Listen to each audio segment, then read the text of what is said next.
Nel Tempio Canoviano di Possagno, in provincia di Treviso, gli alpini hanno dato l'ultimo saluto al direttore generale dell'ANA.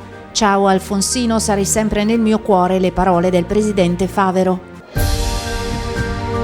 Il Natale è motivo di speranza perché si fonda sulla promessa di Dio che mai ha abbandonato l'uomo. Don Bruno Fasani si rivolge agli alpini: continuate a mettervi a disposizione con la generosità del vostro operato.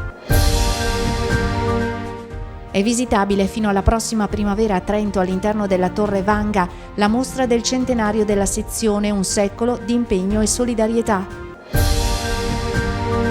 Un gruppo di alpini è riuscito a realizzare nel 2019 il sogno di un primo incontro con gli ex commilitoni della 7ª compagnia trasmissioni del 4° Corpo d'Armata. Ora nel mirino un raduno, un libro e un sito dedicato.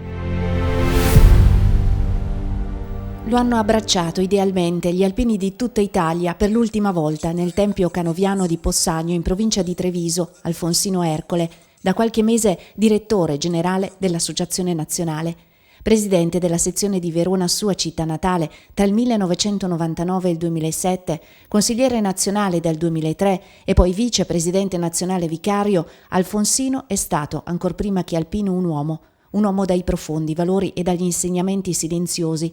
Il suo passo, fermo e deciso su ogni terreno, anche il più impervio, ha battuto la traccia che in molti hanno seguito e continueranno a fare.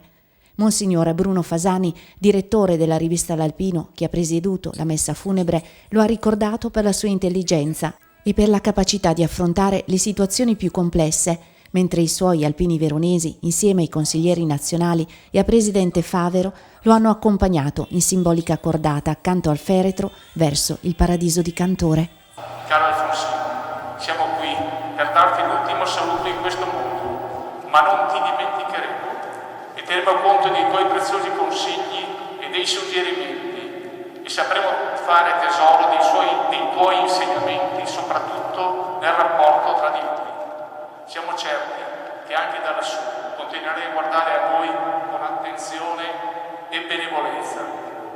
Con te se ne va un grande uomo e un grande alpino, e per me un grande amico. Ora la strada si fa più irta, ma se sapremo fare cordata tutti assieme, raggiungeremo la meta. Caro Alfonsino, ora riposi in pace nell'abbraccio affettuoso dei tuoi cari e di tutta la grande famiglia alpina. Ciao Alfonsino, sarai sempre nel mio cuore.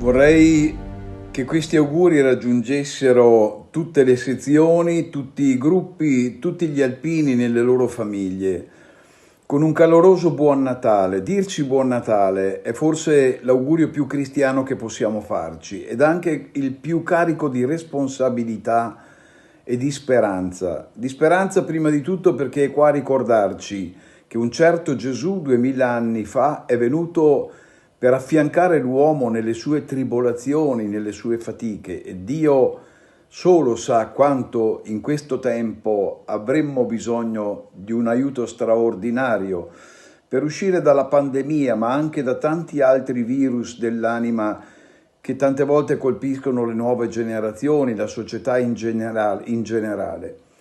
E quindi è ricordarci che Lui ci ha lasciato, ma dicendo: io sarò con voi tutti i giorni fino alla fine del mondo. Questo è il valore del Natale.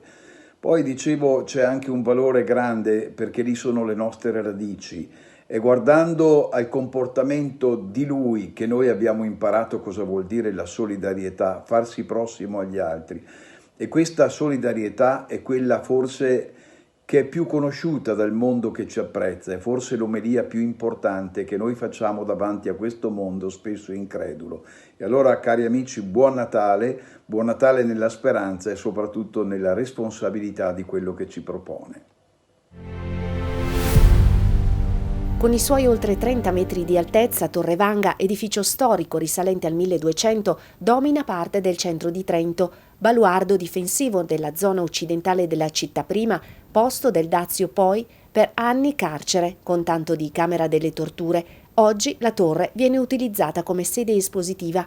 Nei piani più bassi, dei 7 presenti, dal maggio scorso batte un cuore alpino. La mostra, dedicata al 100° anniversario della locale sezione, fondata nel 1920. Purtroppo questo centenario che ci è un po' sfuggito fra le mani, cerchiamo di ricordarlo attraverso questa mostra, quindi perpetuando anche per l'anno a venire, almeno fino a tutto il 2022, questa idea di storia, questa idea che nasce appunto nel 1920 e attraverso questi lunghi anni è arrivata fino a noi. 100 anni in cui si sono susseguiti 20 presidenti, arrivando ai giorni nostri con 261 gruppi, 11 nuclei di protezione civile, 7 fanfare e 2 cori alpini, oltre 23.000 soci. L'Anna di Trento oggi è un'associazione che purtroppo, come tutte le altre sezioni d'Italia, sconta un po' un dato anagrafico, ma diciamo che pur essendo diversamente giovani, tutti gli alpini trentini hanno ancora gran voglia di fare. Insieme agli altri 330.000 fratelli, i 24.000 della sezione di Trento si sono già rimessi in marcia, anzi in fondo non hanno mai smesso di marciare neanche durante il Covid. Marcia che ha portato anche all'allestimento della mostra, un lavoro di sintesi non facile ma riuscito al meglio, scegliendo i momenti più significativi dell'Anna Trento durante un secolo intero. Abbiamo formato un bellissimo gruppo di lavoro che è stato bravissimo, soprattutto a scegliere le varie temi, i vari argomenti, e insieme poi abbiamo messo insieme tutta questa che è la nostra mostra, la nostra storia, il nostro essere, e quindi noi siamo contenti di poter mostrare effettivamente quello che noi abbiamo realizzato e dato dimostrazione agli altri di quello che noi facciamo nel nostro piccolo. Torrevanga resta fino a primavera un luogo in cui respirare la storia del centenario della sezione di Trento e più in generale del Corpo degli Alpini, una conoscenza libera e gratuita rivolta a tutti coloro che cercano il sapere. Tutta questa nostra attività è a titolo gratuito, permettiamo a chiunque di venire a casa nostra, tra virgolette, e di poter venire in maniera accessibile senza spendere nulla, anzi diamo la possibilità a tutti di poter arrivare e visitare quello che è il nostro operato.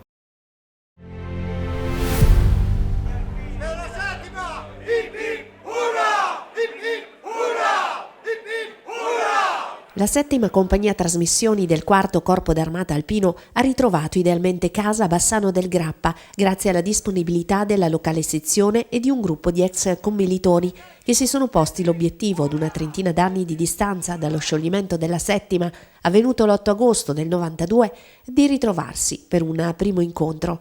Il progetto è nato nel 2008 quando c'è stata la radunata a Bassano, che c'era la caserma chiusa. Allora lo scopo era di ritrovarci, e un giorno un sogno era quello di fare un raduno di 7ª compagnia di trasmissione e non fare la classica bicchierata, ma fare un raduno come si deve, come ce li hanno gli altri battaglioni. Quindi grazie alla sezione Montegrappa, che ha preso comodato d'uso la caserma Montegrappa, siamo riusciti. Fedeli al motto "sotto l'uragano del ferro e del fuoco", stanno facendo di tutto per poter non solo ritrovarsi ma anche raccogliere informazioni e curiosità legate alla 7ª compagnia. L'idea è di ritrovarci, Covid permettendo, cioè di uscire, di fare un festa, di ritrovarci e di scrivere un libro, di mettere un DVD, cioè effettivamente abbiamo tanto. Abbiamo la storia della 7ª, del 7° battaglione trasmissione, da dove sono nate le trasmissioni, cioè quindi volevamo, oltre a trovarci, anche avere tutta questa storia qua. Ora le comunicazioni, che vogliono essere anche un appello a farsi avanti a chi della 7ª ne è stato parte, viaggiano sui social in una pagina Facebook, ma il sogno è di riuscire a realizzare un sito dedicato. Cerchiamo anche persone all'interno del nostro gruppo che siano esperti anche di informatica, così, per fare un sito, in modo che uno può andare a trovare le varie foto, i vari avvenimenti. Ecco, stiamo cercando di creare questo sistema qua. In attesa della dunata che li vedrà presenti, come ormai da alcuni anni a questa parte, presso la cittadella degli Alpini, quelli della 7ª trasmissioni hanno realizzato una stecca custodita all'interno della caserma Montegrappa, a disposizione di quanti vorranno ammirarla e immortalarla.